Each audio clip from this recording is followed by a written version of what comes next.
Gracias por seguir en directo con nosotros. Son las 10:01 de la mañana. Le damos la bienvenida a José Basagoiti, economista especialista en mercados financieros y CEO de Trading Pro. Es un placer que nos acompañes. José, ¿qué tal? ¿Cómo estás? Muy buenos días, buenas tardes para ti. Bienvenido. Gracias por estar un ratito con nosotros. ¿Qué tal? ¿Cómo estamos? El placer es mío. Mm.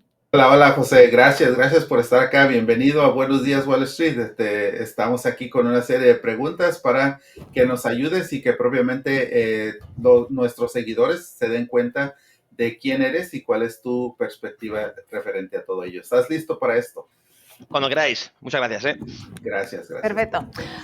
Bueno, José, venimos de un lunes negro con un colapso total en los mercados. La gran pregunta es si estamos a las puertas de una recesión, ¿no? Si se están dando todos los ingredientes para llegar a este punto en la economía de Estados Unidos. ¿Qué te parece? Bueno, en primer lugar, decir que por una semana o 2 semanas de, pues impacto en los mercados, tampoco vamos a sacar conclusiones de medio y largo plazo, porque los mercados a corto plazo son muy esquizofrénicos, esto ya lo decía Benjamin Graham, y por tanto hablar aún de recesión creo que es prematuro, quizá imprudente, porque, a pesar de que la Reserva Federal de Atlanta, en su famoso indicador del GDP Now, si habla de una contracción del PIB, este está más provocado por la balanza comercial, pues esas brutales importaciones de oro, que por una caída del consumo privado. Yo no quiero ser catastrofista, es verdad que estamos en una ralentización, hemos visto cierto deterioro en el mercado laboral, también en ciertos indicadores macro, como los PMIs, también algo en el propio PIB, como digo, adelantado, pero realmente no podemos hablar aún de recesión, sí de ralentización del ciclo, una desaceleración quizás sería la palabra correcta, y pues eso creo que sería lo correcto. Pero, ojo, las bolsas no están cayendo por esto, quizá esté influyendo algo. Sobre todo creo que es esa volatilidad del presidente Donald Trump a la hora de hablar de guerra comercial. Un día te pongo aranceles, al siguiente día te los quito. La semana que viene ya veremos. Y también influye mucho la liquidez que se está drenando. Esto es algo más de fontanería monetaria, un poco por la actuación de la Reserva Federal y también por el repo inverso que está vaciando. Y cuidado, tiene mucho que ver también la postura de Japón. Japón es un actor nuclear en todo el sistema financiero y ahí se están disparando los tipos de interés, cuánto se está estrechando, ¿no?, el tipo de interés entre Estados Unidos y Japón, entonces está deshaciendo lo que se conoce como carry trade. Muchos inversores han tenido a financiarse en el pasado en yenes para invertir en dólares y como ahora el yen empieza a ser atractivo, empieza a dar tipos de interés, muchos japoneses y muchos inversores están repatriando flujos y por lo tanto se está produciendo una liquidación de activos de medios en dólares. Por lo tanto, no hay solo un argumento que explique una caída en bolsas, que es muy agresiva, sobre todo el lunes negro que comentas. Quizá tenga algo que ver esa ralentización del ciclo económico, pero hay muchos más factores y creo que aún es prematuro para hablar de recesión, aunque luego veremos como quizá Donald Trump esté ciertamente cómodo, ¿no?, con esta desaceleración, en ningún caso recesión. Así es, José, y propiamente sí, como tú estás mencionando estos puntos que han sido claves en estos días, pero te pregunto, porque la economía estadounidense realmente ha pasado de buenos momentos a un temor en cuestión de 20 días. ¿Crees que este problema es propiamente arancelario, una guerra comercial entre países, o crees que existe algo más detrás de todo esto? Bueno, decir siempre que los economistas tendemos a ser muy catastrofistas, ¿no? Se dice que un economista siempre predice 5 de 3 recesiones, ¿no? Entonces, tendemos a verlo todo de forma más apocalíptica de lo que realmente es. Y como comentas, parece que en 20 días se ha venido abajo todo el sistema económico americano y esto no es así. Es verdad que ha empeorado, como comentábamos, y sobre todo ese punto que estás remarcando, ¿no?, que es la guerra comercial. Para mí esto es un disparate, esto es una opinión ya más personal, porque, el proteccionismo hemos vivido muchísimas épocas, ¿no?, donde hemos visto guerra comercial. Esto no es nuevo. Si nos vamos a la historia, incluso en el siglo XVI, con ese mercantilismo, era la política predominante, incluso más en la actualidad, con Hoover en Estados Unidos, ya vimos que fue un auténtico desastre. A ver, el proteccionismo no beneficia a nadie, a ninguna de las partes, ¿no?, ni a quien impone aranceles, ni al propio consumidor estadounidense. Desde mi punto de vista, siempre acaba empobreciendo al mundo y Donald Trump veremos si tiene otros objetivos, ¿no? Unas segundas derivadas más allá de la economía, porque se habla mucho de que puede ser una estrategia de negociación para conseguir pues ciertas cosas de sus aliados, también de pues países entre ellas competencia como China, pero no, a mí no me gusta nada y espero que sea, como bien comento, más una amenaza. De hecho, en las órdenes ejecutivas hay una cosa muy importante que quizás se le dé poco bombo, pero yo creo que es crucial, y es que existe una cláusula en la que se pueden eliminar los aranceles en cualquier momento, sin necesidad de negociación ni nada. Es decir, Donald Trump puede poner hoy aranceles y mañana, de un minuto para otro, quitarlos. Y creo que esta cláusula, evidentemente, refleja que estos aranceles son más una negociación para conseguir, veremos qué, ¿no? Quizá, pues, oye, más apoyo en inmigración, también la guerra contra el fentanilo, quizá Europa que compre más energía. Es decir, creo que hay unas segundas derivadas y, por lo tanto, espero que los aranceles, repito, sean caducos, que sean, de momento, algo de corto plazo y que no vayan a ser algo crónico durante toda su administración. Si es así, si estamos en una guerra comercial de verdad, porque es un proteccionismo ideológico, las consecuencias pueden ser muy graves para todo el mundo y también para Estados Unidos. El consumidor americano, vía subida general de precios, es el que lo va a pagar, y también el empresario, porque también va a haber una subida de los bienes intermedios. Por lo tanto, las cadenas de producción, por ejemplo, con el acero, con el aluminio, pues todos esos procesos, por ejemplo, la producción de coches o otros muchos sectores, pues van a ver cómo se encarece ese precio productivo y al final eso va a impactar en el precio final, ¿no? Entonces, repito, no es bueno para nadie y esto sí que hace mucho daño a las bolsas. Las bolsas saben perfectamente de lo nocivo, de lo pernicioso que es el proteccionismo, y creo que esto sí que es un factor que está determinando esta rotación de riesgo a liquidez, caída en bolsas, subida en bonos, más allá que esa ralentización económica que estábamos comentando. Has mencionado muchos puntos muy interesantes y antes también hablábamos de, bueno, voy a lanzarte un poquito la pregunta, porque algunos analistas, José, están planteando que el presidente Donald Trump podría estar implementando, entre comillas, lo de la recesión, o si quieres decimos desaceleración de la economía de manera autoinducida, o sea, como planeada, ¿no? Como parte de una estrategia económica deliberada para controlar esa inflación que se ha disparado aquí en Estados Unidos, rebajó la inflación, rebajó un poquito el consumo, presiona a la Reserva Federal para que baje los tipos. ¿Tiene sentido? ¿Crees que esto está autoinducido de alguna manera, por decirlo así? Sí, tiene mucho sentido lo que comentas, esa desaceleración provocada. Muchos analistas hablan de esa recesión provocada. Yo repito que creo que lo que buscan es ese aterrizaje suave, ¿verdad? Esa palabra tan de moda. Y tiene un sentido claro, ¿no? Donald Trump sabemos que quiere reindustrializar Estados Unidos y para ello es importante dos factores.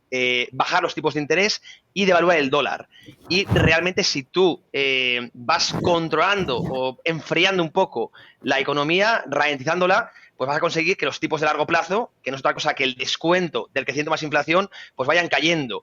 Y a su vez el dólar se vuelve menos atractivo, porque si se pagan menos tipos de interés, evidentemente la gente va a buscar menos dólares. Y con eso consigues pues ese como doble target, ¿no?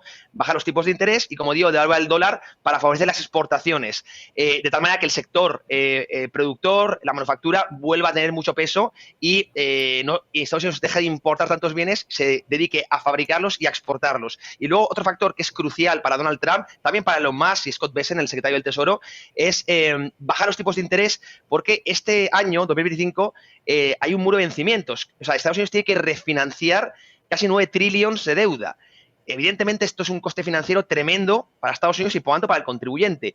Y lo que quiere hacer Donald Trump, a su vez, es reducir los tipos de interés, provocando esta desaceleración para, cuando lleguen ese refinanciamiento, tratar de rolearlo a menor tipo de interés y que con esto consigamos bajar esa carga fiscal, ¿no? Ese coste financiero que es el pago de intereses, ¿no? Entonces, todo está en una agenda que, ojo, es interesante. Si le sale bien, desde mi punto de vista, favorecería a medio y largo plazo al ciudadano estadounidense, pero claro, cuenta con el riesgo de pasarse de rosca y acabar en una recesión, que es lo que evidentemente todos los economistas tememos, aunque bueno, de momento tiene un equipo económico detrás muy bueno, como Scott Bessent, Elon Musk también, así que de momento vamos a darle confianza, pero sí, creo que es una agenda y creo que es lo que está buscando.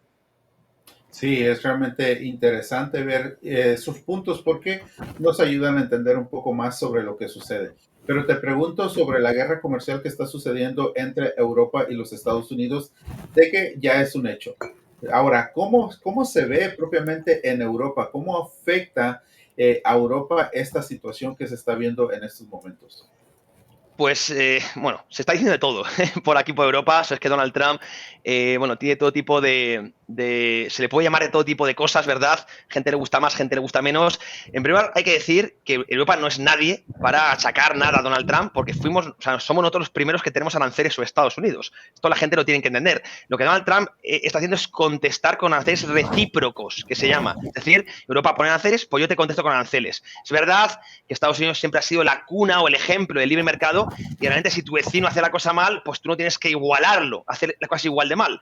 Pero realmente, insisto, desde aquí tampoco vamos a dar lecciones a nadie. Ahora bien, yo creo que todo economista liberal o, bueno, pues que esté un poco a favor del capitalismo, del libre mercado, de la especialización del trabajo, que al fin y al cabo es lo que nos ha hecho progresar y ha sacado a millones de personas de la pobreza, pues debe estar en contra, ¿no?, de estos aranceles. Por tanto, repito, yo personalmente y, bueno, un poco mis compañeros, mis colegas y en general por los medios generalistas de Europa, pues se ve algo como nocivo y sobre todo volátil. Pues tú no puedes gobernar un país como si fuese una red social, es decir, un día digo una cosa, a la siguiente hora digo otra, a la semana que viene no sabemos, porque genera mucha volatilidad y mucha incertidumbre, y esto, por lo menos a nivel mercados, es lo peor que le puede suceder, porque el inversor no sabe planear, ¿no?, escenarios futuros, ni darle siquiera probabilidades, y bueno, pues desde mi punto de vista es muy errático. Trump tendrá sus objetivos, pero desde luego no creo que sea nada positivo. Pero repito, yo creo, porque Donald Trump y sobre todo Scott Bessent, que es un economista muy bueno, creo que tienen o que buscan algo más allá que puros aranceles, ¿no? Porque realmente no ganan nada con eso. No, se dice mucho que es para paliar el recorte de impuestos, pero no va por ahí la cosa. Entonces creo que buscarán algún objetivo. De momento creo que con México lo están consiguiendo, vamos a ver si con Canadá, y con Europa ellos quieren claramente que compremos energía. Cortaron relaciones con Rusia para que Estados Unidos ahora sea el suministrador oficial de energía vía gas licuado, sobre todo.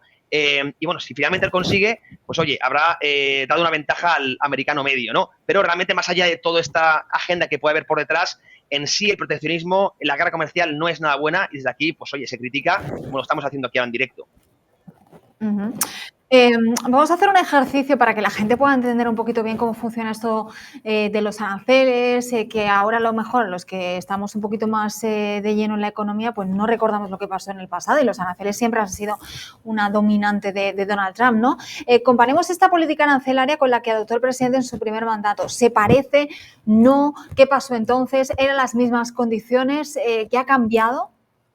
Sí, realmente yo siempre digo que Donald Trump inició esta agenda económica no ahora, sino en su primera administración. Lo que pasa es que no pudo acabarla porque realmente estuvo 4 años. Vamos a ver si ahora pues puede extender un poco más los republicanos en el gobierno. No sé si con otro mandato de Donald Trump o de J.D. Vance, pero creo que tiene una agenda a largo plazo, ¿no?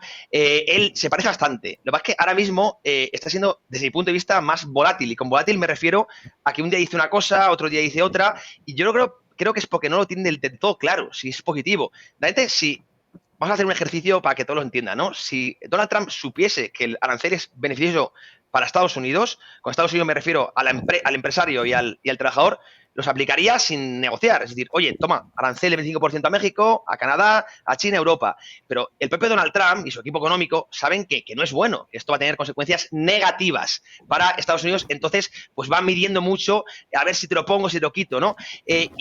Todo hay una agenda mucho más profunda detrás. Él lo ha llamado el plan de Mar-a-Lago, imagino que lo conocéis, y es lo que hemos comentado antes, ¿no?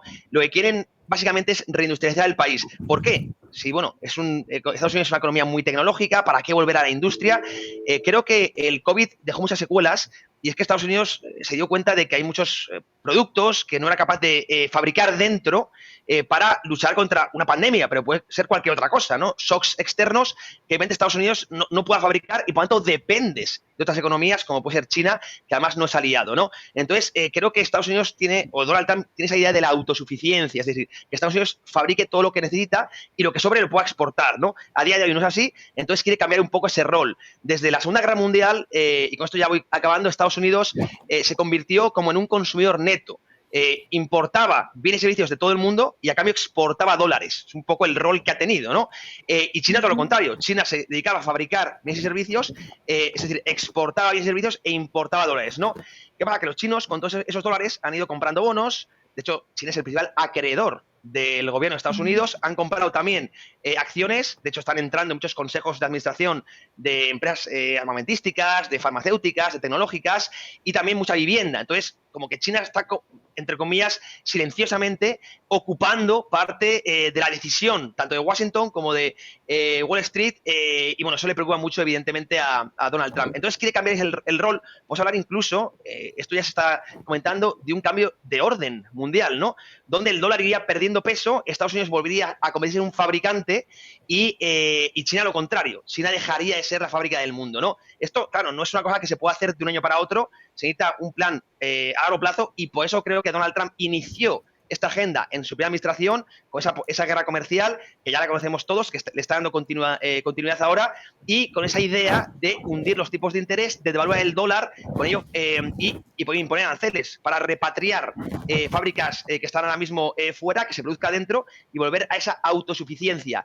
La autosuficiencia, como digo, es otra derivada del proteccionismo, ¿no? Al final quieres romper el comercio y no depender de otros países, y es porque quizá se esperen conflictos. Yo todo esto lo veo con un poquito más de horizonte y veo una desfragmentación, ¿no? Pero una fragmentación como del mundo, una desglobalización.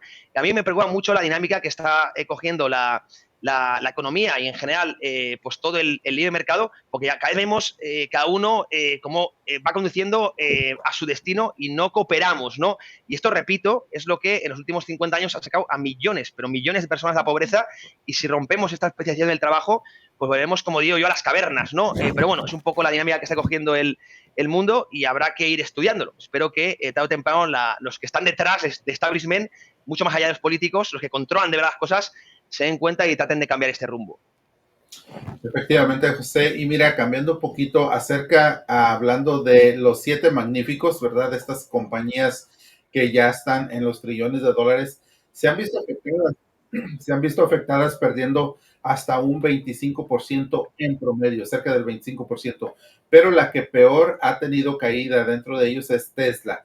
¿Qué crees que es lo que está pasando con Tesla? ¿Cuál es el problema? ¿La competencia, las ventas débiles o de que Elon Musk propiamente tiene muchos trabajos que atender porque tiene que estar en Tesla, tiene que estar en SpaceX, tiene que estar en el gobierno y en todo ello? ¿A qué tú atribuyes la caída de Tesla, que ya ha sido de un 50%?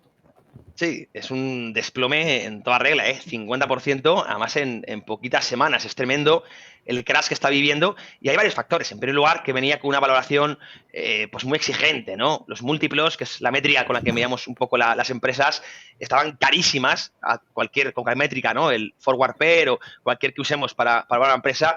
Vamos, era una empresa muy cara, hablando en plata, y es normal que el precio y valor converjan. Es decir, tarde o temprano era previsible ver esas caídas. Otra cosa es acertar el timing, pero no nos tiene que sorprender. Y luego has comentado otros factores. En primer lugar, los coches eléctricos están, por ejemplo, en Europa y en China también, y los Teslas en particular, están cayendo mucho en ventas, y esto evidentemente pues castiga a día de hoy al precio. Como siempre decimos, un valor, un inversor lo que hace es traer flujos de caja futuro a presente. Es decir, nosotros tratamos de prever las futuras ventas, y Tesla está cayendo mucho en dos mercados clave, como digo, ¿no? China y Europa. Esto también le ha afectado. Y luego una cosa que yo creo que quizás se pase por alto, pero es fundamental, y es esa injerencia política de Elon Musk. Esto le está haciendo daño. Bueno, ayer vimos, ¿no?, ese ataque en Estados Unidos a varios Teslas que les quitaban las ruedas, también a la red social X. Es decir, creo que mucha gente, sobre todo las que están más escoradas al lado izquierdo, pues les molesta que pues Elon Musk tome posición de una forma tan clara. O sea, tú puedes tener tu opinión, estamos en un entorno de libre expresión, solo faltaba,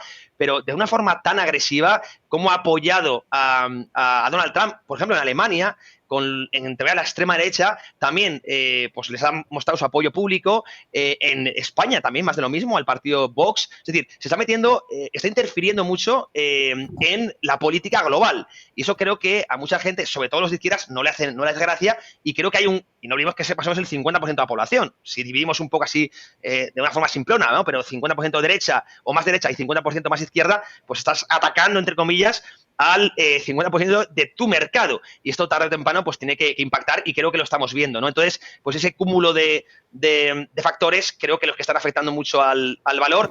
Aún así, yo, si miramos a largo plazo y no tanto a corto, sí lo estoy viendo una empresa muy interesante, y todos los inversores creo que la tienen que tener en el foco, viendo las rebajas que estamos teniendo ahora mismo. Bueno, pues no quitamos el foco de Tesla ni tampoco de Elon Musk, que tiene mucho, mucho trabajo y sobre todo también, ¿no? Ese reto de recortar billones y billones de dólares de la deuda tan grande que tiene Estados Unidos a su espalda y que está pesando muchísimo. En ese sentido, también hablando un poquito de los mercados, José, ¿qué podemos esperar? ¿Tú dirías que estamos en un mercado bajista? ¿Crees que esta situación se podría revertir y generar, qué te digo yo, un rally explosivo al final de año? Es verdad que hoy los mercados se han recuperado un poquito con el dato de inflación, que no ha sido tan malo, ¿no?, dentro de lo que se esperaba. ¿Hacia dónde vamos los mercados? Si te atreves a hacer una predicción a medio largo plazo, en este año. Sí. Bueno, pues yo siempre digo que depende de cómo lo veamos. A corto plazo yo estoy comprando ahora mismo bolsa. Creo que este tipo de caídas tan bruscas suelen dejar pues opciones muy interesantes de rebotes. Siempre digo que los días más alcistas se producen en mercados bajistas, ¿no? Y por lo tanto, bueno, yo que también me dedico a hacer trading, entre comillas, de corto plazo, a buscar fluctuaciones, pues de hecho estamos comprando ahora mismo bolsas y tanto índices como Nasdaq y S&P 500, pero como digo, de corto plazo. Si me vamos un poco más a medio y largo plazo, de cara al cierre anual, sí que soy un poquito más escéptico porque creo que está produciendo una rotación lógica. Muchos inversores están empezando a comprar renta variable de China, también renta variable europea, que está mucho más barata y que además están en otra parte del ciclo. Es decir, Estados Unidos ha aguantado muy bien la recesión, porque hemos visto como Europa, Alemania, Francia, UK, Japón, todos los países han caído en recesión tras el COVID. China más de lo mismo, China está en una deflación monetaria terrible, y Estados Unidos es la que ha pesado mucho el gasto público, pero bueno, no ha caído en recesión. Es decir, tuvo una muy puntual justo tras el COVID, pero luego ha mantenido unos niveles de crecimiento creo que muy loables, ¿no? Insisto, ha pesado mucho ese déficit del 7% casi sobre PIB, y ahora mismo le está tocando a Estados Unidos llegar a ese final de ciclo, es decir, pasar por esa desaceleración que otras economías, otras regiones ya lo han pasado. Entonces creo que es una rotación más o menos lógica para todo tipo de inversor, quizá cortar un poco el flequillo a la posición de Estados Unidos y empezar a comprar pues bolsas más baratas. Repito, creo que China está en una oportunidad generacional. Esto es una opinión personal, evidentemente. De mi punto de vista es una posición clara de cada 5 años, y Europa, soy algo más escéptico, pero también muestra unas métricas creo que más justas, ¿no?, para largo plazo. Entonces, insisto que a corto plazo, aprovechando las caídas que hemos visto el lunes negro ese, podemos tener rebotes del 3-5%, pero de cara al medio plazo creo que vamos a ver una lateralización, es decir, un año sin rendimientos prácticamente en Wall Street. Es una opinión personal esto. Bueno, Ana, pues la verdad que es impresionante todo esto que estamos viendo, la manera de cómo puede ver otra persona también los movimientos que se están teniendo en los últimos días dentro del mercado, como lo hemos visto en los últimos 20 días hábiles o el último mes, pues las caídas en los mercados han sido bastante fuertes, y eso es lo que está causando incertidumbre. La palabra arancel no la podemos quitar de estos temas. Día a día están apareciendo, y esperemos que no la palabra recesión pueda llegar a estar invadiendo esto, así como corrección de los mercados, que estamos justamente al borde de todo ello. ¿Qué te parece, Ana?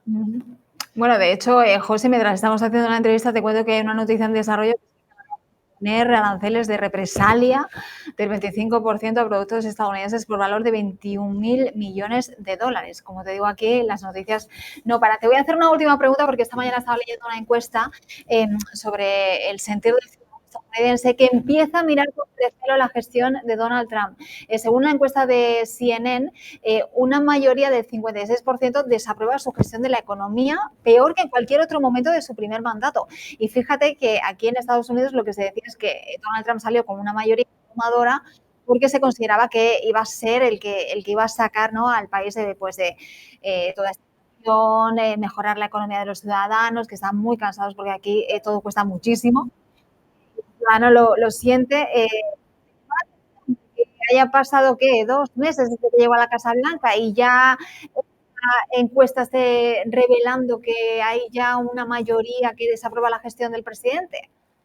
Sí, pero esto, de nuevo, es lo que comentamos. Quizás sea su agenda de hacerlo duro, digamos, en sus primeros meses de administración, para luego en el año 2, 3, 4, que es lo que más pondera en la reelección, pues ahí buscar, ¿verdad?, animar más al mercado, que tiene mucho peso a nivel electoral, y ya cerrar políticas no tan agresivas. Entonces, bueno, sí, encuestas pues, puede ser verdad, de hecho me lo creo porque, insisto, cualquier persona un poquito versada en economía sabe que los aranceles tan agresivos no son positivos y no son buenos para el americano medio, que al final es lo que importa, el consumidor, la inflación, como comentas, hace mucho daño, la gente quiere ir al supermercado y no ver precios tan caros, que el coste de vida sea más o menos asequible, todo eso importa mucho, y creo que Donald Trump, repito, está haciendo esa agenda tan dura ahora mismo por dos razones, porque quizás se lo pueda achacar al gobierno anterior, oye, si está mala la economía ahora, no me ha dado tiempo a mí casi a hacer nada, y todo esto es una derivada del gobierno de Biden. Y segundo, porque sabe perfectamente que el año 3 y 4, o sea, el ser humano pondera lo que tiene más presente, ¿no? Entonces, si realmente las cosas van bien